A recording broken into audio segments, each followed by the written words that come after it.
Bonjour à tous, bienvenue dans cette petite capsule vidéo. On s'est rendu compte que ça faisait un petit moment qu'on n'était pas venu vous voir en vidéo, donc on s'est dit que ce serait une bonne idée d'en tourner une aujourd'hui. Et comme vous pouvez le remarquer, aujourd'hui j'ai ma collègue Joanne qui m'accompagne pour cette capsule. Joanne, on va te présenter un petit peu. Ça fait combien Oui, de temps que tu travailles chez Autrico, toi? ça fait à peu près 2 ans et demi. D'accord. Donc, suite à une carrière en enseignement, j'ai pris ma retraite. Et puis, quand j'ai découvert la boutique, je suis tombée en amour. Ouais.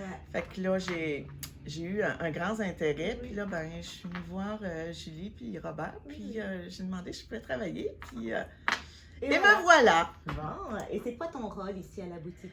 Je suis conseillère, je suis aussi professeure, je donne des cours, tricot de base, intermédiaire, et voilà.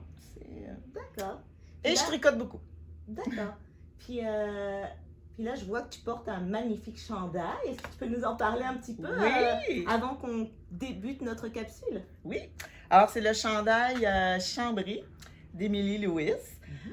J'étais tombée en amour parce qu'il y avait un col en V échancré. Alors, quand on a chaud, bien, et aussi le fait qu'il est plus avec des manches ballonnantes Ouais. et amples. Donc, je trouvais que ça me convenait. La couleur est superbe. Oui, j'adore.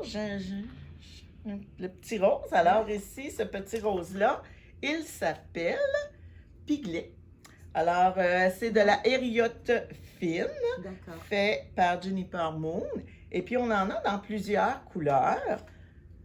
Ça m'a pris à peu près 3 écheveaux, puis il m'en a resté un petit peu dans la taille large. Est-ce que tu peux nous dire c'est quoi la composition de cette laine-là, s'il te plaît? Oui, il y a 80%, non, pardon, 75% d'alpaga et 25% de polyamide, ce qui fait qu'on peut en faire des bas aussi. D'accord. Et moi, je l'ai fait parce que le patron était fait originalement avec 2 brins de mohair. Ok. Moi, j'étais tentée par cette laine-là. Alors, comme l'alpaga, il y a un petit côté poilu. Oui. Bien, j'ai fait un essai. Et je l'ai fait avec la taille d'aiguille 4,5 comme recommandé. D'accord. Et puis, ça fonctionnait. Donc là, toi, tu me disais en fait que le patron, il était fait avec 2 fils de mohair, mais que tu as changé pour cette laine-là. Ce qui nous amène finalement à parler de notre sujet du jour, qui est l'échantillon.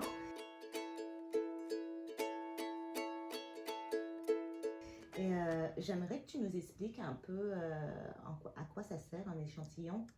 Bien, un échantillon, c'est à mon avis, c'est primordial à faire, même si c'est long, c'est peut-être plate, mais c'est du temps de gagner à la fin. Ouais. Surtout quand on n'a pas la même laine, c'est très important de valider notre choix de laine.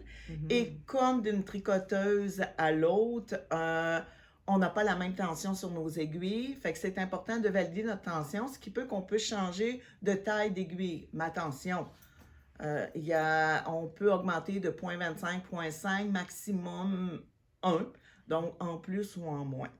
Alors, un échantillon, ça sert à valider d'abord si on a la bonne taille d'aiguille et le bon type de laine selon le patron de la designer.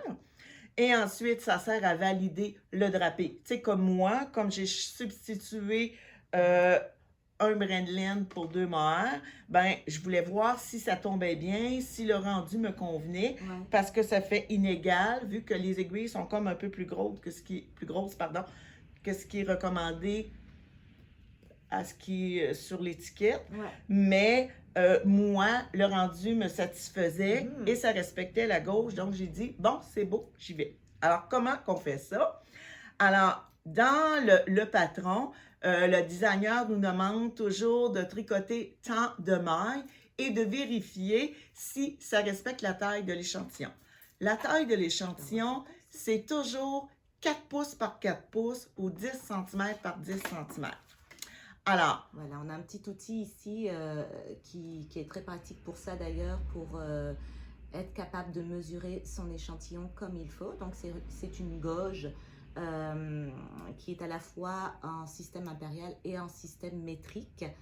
Et vous avez aussi pas mal d'informations dessus. Donc, très, très important Oui. de mesurer son échantillon comme il faut. Puis on le voit ici, hein? Oui, parce Sur ce qu'un échantillon, comme habituellement, quand c'est pas mentionné, c'est toujours en jersey. Quand il y a des patrons qui ont des motifs spéciaux, parfois ils vont nous demander aussi de faire 2 échantillons, un en jersey et un selon le motif de la dentelle proposée. De la dentelle ou du jacquard, parce Exactement. que c'est pas le même rendu du tout, là. Non, non, pas du tout. Alors, ce qu'on peut faire pour éviter que ça roulotte comme ceci, ben, on peut faire une petite bordure. C'est des mailles qu'on ajoute à gauche et à droite, en dehors du nombre de mailles recommandées par le designer, et on ajoute quelques rangs qui précèdent et qui suivent. Donc, c'est ce qui fait que, si vous remarquez, nos échantillons, il y a comme une petite bordure, souvent au point mousse. Ouais. OK? Alors, quand on mesure, ça va être ici le nombre de mailles à l'intérieur du point mousse. Alors, quand on mesure... On a aussi une petite règle. Oui, on a la petite règle. On s'installe ici à l'intérieur. Je ne sais pas si on voit bien. Alors... Je montre un peu plus. Oui, vas-y. Tu peux continuer. Alors, on a le nombre de mailles requis. Et voyez-vous, ça, j'ai respecté. Je n'avais pas un patron ici. C'était ce qui était recommandé sur l'échantillon. Mais le designer peut décider de faire son propre patron. Il va nous dire d'utiliser un autre nombre de mailles. Mais l'important, c'est toujours de respecter. Il y a aussi, juste pour vous montrer l'impact, quand on change la grosseur de nos aiguilles, j'ai respecté le même nombre de mailles. Alors, si tu peux peut-être m'aider. Ouais, alors, c'est le même nombre de mailles. J'ai ajouté les petites bordures. Mais vous voyez, si on le superpose, il n'est pas du tout de la même taille. Il est plus grand. Et si vous regardez, on peut peut-être montrer le rendu beaucoup plus large, alors ici plus serré. Ouais, lui, il respecte l'échantillon, mais pas lui. Alors, c'est important pour ça aussi de faire l'échantillon. La largeur est très importante. La hauteur aussi. La hauteur, on va surtout vouloir la respecter lorsqu'on a des chandails. L'emmanchure, l'encolure. Fait que ça peut différer un petit peu du nombre de rangs, 1, 2, 3 rangs, moi je dirais ça suffit. Mais en largeur, plus ou moins une maille, peut-être 2 dépendamment, mais c'est très important. Donc, qu'est-ce que ça fait quand on ne respecte pas la taille? C'est-à-dire, est-ce qu'il mesure 4 pouces de large, 10 cm, ou est-ce qu'il est un petit peu plus petit, ou est-ce qu'il est un petit peu trop large? Alors, si notre échantillon est trop large, ça veut dire mon aiguille est trop grosse. Donc, je rapetisse la taille d'aiguille. Cependant, si à l'inverse, mon échantillon est un peu plus étroit que le 10 cm, je dois augmenter la taille de mon aiguille. Alors, je peux y aller graduellement, 0,5, 0,50, 1. Si ça ne fonctionne pas... C'est ça que j'allais te dire. Qu'est-ce qui arrive si j'arrive pas du tout dans mon échantillon, même si je change d'aiguille? Alors, il y a la possibilité. Peut-être qu'il faudrait doubler notre fil. Peut-être qu'il faudrait ajouter un brin de mohair pour gonfler le fil, pour essayer de rattraper, entre autres, si notre échantillon était trop petit. Mais, au-delà de ça, si ça ne fonctionne pas, il ne faut surtout pas ajouter ou enlever des mailles. Il faut respecter à plus ou moins une maille le nombre de mailles que la designer propose. Sinon, il faut changer complètement de laine ou il faut changer le projet parce que des fois, on a des coups de cœur pour un type de laine, mais le patron n'est pas adapté. Alors, on ne peut pas trop modifier parce que les designers, ils conçoivent le tout par rapport à une laine. Et si on veut trop changer, c'est pas possible. Alors, dans mon cas, j'étais chanceuse, j'avais le rendu que je voulais. Ça correspondait à l'équivalent des 2 mohair. Alors, j'ai dit, ça y est, je continue. Sinon, il aurait fallu que je change de patron pour utiliser ce fil ou bien que je... Excuse-moi, j'ai un petit blanc, je suis pas habituée de... J'ai l'impression de faire un monologue. Mais c'est pas grave, écoute, moi j'ai une petite question pour toi. Si on devait vraiment résumer en très peu de mots pourquoi c'est important un échantillon, Est-ce que tu pourrais nous le dire Oui. aux spectateurs? Alors, si je résume, un échantillon doit mesurer 10 cm par 10 cm. On doit respecter le nombre de mailles que le designer propose et les seules petites modifications que l'on peut faire, c'est changer la taille d'aiguille. Et sinon, ben, on passe à un autre projet, on revoit le tout. Pour pas s'attirer trop d'ennuis, disons.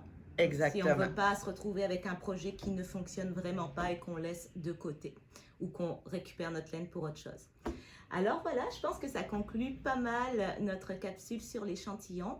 On espère que ça va vous aider à faire de meilleurs choix concernant l'échantillon et puis surtout que vous allez faire votre échantillon principalement, je dirais, pour des chandails. On en demande souvent pour d'autres projets comme des tuques, des bas, etc. Mais je pense que pour un chandail dans lequel on s'investit beaucoup, où on passe énormément de temps, où on choisit souvent une très belle laine, c'est important de faire votre échantillon. Alors, on espère que vous avez aimé cette vidéo. Alors, à très bientôt. Et puis, j'étais très contente que Joanne m'accompagne aujourd'hui. Ah ben, je pense que j'ai aimé l'expérience, je suis prête à recommencer. Génial. Merci, au revoir.